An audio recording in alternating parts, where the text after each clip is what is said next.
क्या मुद्दे हैं अलवर की जनता के जब वोट डालने जाएंगे? अब तो लोकसभा के चुनाव हो रहे हैं, हाल ही में विधानसभा के चुनाव हुए थे, बदलाव हमने देख लिया।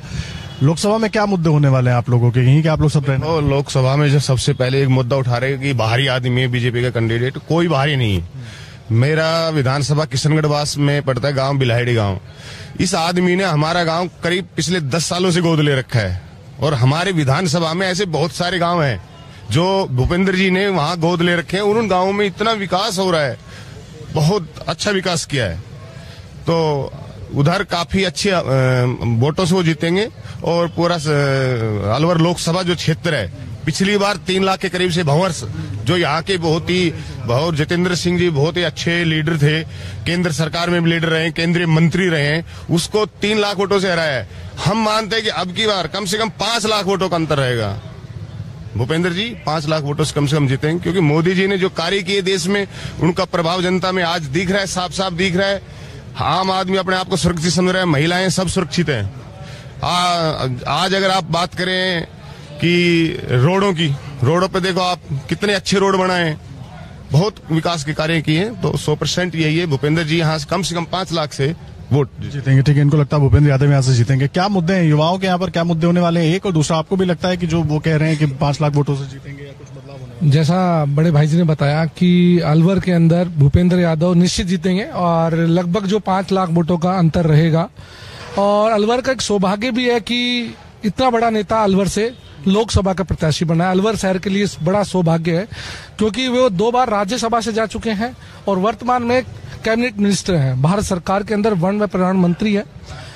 इसका सौभाग्य ये भी है कि जो सरिस्का के अंदर जो प्रोजेक्ट आ रहा है, जिसके अंदर एलिवेटेड रोड है, 2600 करोड़ रुपए जो आ रहे हैं वो भूपेंद्र यादव जी ला रहे हैं। और अलवर के लिए सौभाग्य की बहुत बड़ा नेशनल पार्क है, सरिस्का नेशनल पार्क, उसके अंदर बहुत अच्छा देखने का विकास देखने के लिए मिलेगा। दूसरा मुद्दा ये भी है कि जो भूपेंद्र यादव जी हैं वो सुप्रीम कोर्ट के लॉयर भी हैं। राम मंदिर जब बना था उसकी पैरवी भी इन्होंने करी है। तो कई मायनों में देखा जाए तो बहुत बड़े लीडर हैं और अलवर का सौभाग्य है कि ऐसे बड़े लीडर के सामने आपको अलवर को उनका संकल्प विकसित भारत के अंदर वो आपका सहयोग करेंगे। दूसरी चीज ये कि भारत के अभी राजस्थान और मध्य प्रदेश के अंदर एक जल का जो ERCP योजना थी जो कि पिछले 5 सालों से पेंडिंग थी, अभी उसके अंदर क्या है कि राजस्थान और मध्य प्रदेश को दोनों के बीच में जो MOU साइन किया, मध्यस्थता जो करी है, वो भूपेंद्र यादव जी ने ही करी है। और इससे राजस्थान के काफी कम से कम भी 21 जिलों को पानी की जो संकट है, बहुत संकट है, अलवर के अंदर भी पानी की समस्या गर्मियों में बहुत होती है, तो उसका निवारण होगा। दूसरी चीज ये कि जो इसके अंदर दोनों प्रदेशों के अंदर जो एक MOU साइन हुआ है, इसमें तो बाबा बालकनाथ भी तो सांसद थे ना, 2 बार से यहाँ सांसद थे, अभी भी आप गिना रहे हैं कि होगा, हुआ क्या ये बता दीजिए। ERCP हो गया ना, MOU साइन हो गया, उसके लिए भारत सरकार ने 90% की राशि भारत सरकार की तरफ से आ रही है, लगभग वो 45,000 करोड़ की राशि है जो भारत सरकार दे रही है। और विकास पहले भी हुआ है। मेरा मानना यह है कि इतने बड़े नेता अलवर से लड़ रहे हैं तो पूरी जनता को सहयोग देना चाहिए कि इससे अपना क्षेत्र का नाम होगा, विकास होगा। और हम वकीलों के लिए तो बहुत अच्छा बात है, क्योंकि ये पेशे से लॉयर है और सुप्रीम कोर्ट में लॉयर भी हैं। सुप्रीम कोर्ट में लॉयर भी हैं। मुझे एक बात मुद्दे बताइए, यहाँ पर जब वोट डालने जाएंगे, फलाने हैं वो सब अपनी जगह ठीक है, लेकिन मुद्दे, आम लोगों के मुद्दे क्या होने वाले अलवर के निवासियों? आम लोगों का मुद्दा सब कुछ ठीक हो चुका है। शिक्षा की व्यवस्था होनी चाहिए, शिक्षा का स्टैंडर्ड जो गिरा है वो और डेवलप होगा। दूसरी बात, यहाँ सबसे बड़ी समस्या अलवर शहर की जो है वो पानी की समस्या है। जो जल के लिए आदमी 5 दिन में 1 दिन पानी आता है, और जबकि बोरिंग पे जितने भी आदमी लगा रखे हैं वो सही नहीं है। इसलिए पानी की जो व्यवस्था है वो अलवर की सबसे ज्यादा खराब है। इसलिए जो पानी लाने के बाद सरकार कहती है, वो आज तक कोई भी सरकार आई हो वो पानी नहीं ला सकी है। शायद बीजेपी से अब उम्मीद करते हैं कि वो पानी की व्यवस्था यहाँ कर दे। ठीक है, पानी की व्यवस्था बड़ी महत्वपूर्ण है। क्या ये मैं आ रहा हूँ, क्या मुद्दे होंगे अलवर के, और खास करके जो चुनावी समीकरण बनते हैं, जातीय समीकरण बनते हैं, सब कुछ उसी हिसाब से चलेगा या बदलाव होगा? केंद्र में किसको देखना चाहते हैं? नरेंद्र मोदी हुई रहना चाहिए, बीजेपी तो कह रही है 400 पार, एनडीए सही करी 400 पार, और मोदी 400 पार ही जाएगा, ये फाइनल है। क्योंकि भूपेंद्र जो यहाँ अपना कैंडिडेट है बहुत दमदार कैंडिडेट है और सभी का विकास चाह रहा है। पहली बार तो जनता के बीच चुनाव लड़ने आए हैं, अभी कैसे दम उनका आपने इतना? एक्चुअल के लोगों के रुझान ही है बीजेपी। और बीजेपी ने काम भी किया। चारों तरफ आप देख लो, ग्रामीण में देख लो, चारों तरफ रोडें बनी हुई है, सबकी सब व्यवस्था कर रखी है, चारों तरफ व्यवस्था अच्छी करी है बीजेपी ने। कांग्रेस ने क्या किया ये बताओ? कांग्रेस ने कुछ लूट के अलावा कुछ नहीं किया, इसलिए तो कांग्रेस पत्ता साफ हो गया। और हम चाहते हैं बीजेपी आएगी सरकार और 400 पार ही आएगी। 400 पार आएगी, ठीक है सर। क्या मुद्दे रहने वाले हैं अलवर जिले के, अलवर लोकसभा सीट के? क्योंकि अलवर पिछली बार भी विधानसभा में भी मैं आए थे, अलग अलग विधानसभा सीटों पर गए थे, इस बार हम शहर में भी मौजूद हैं आप लोगों से भी बात करने के लिए।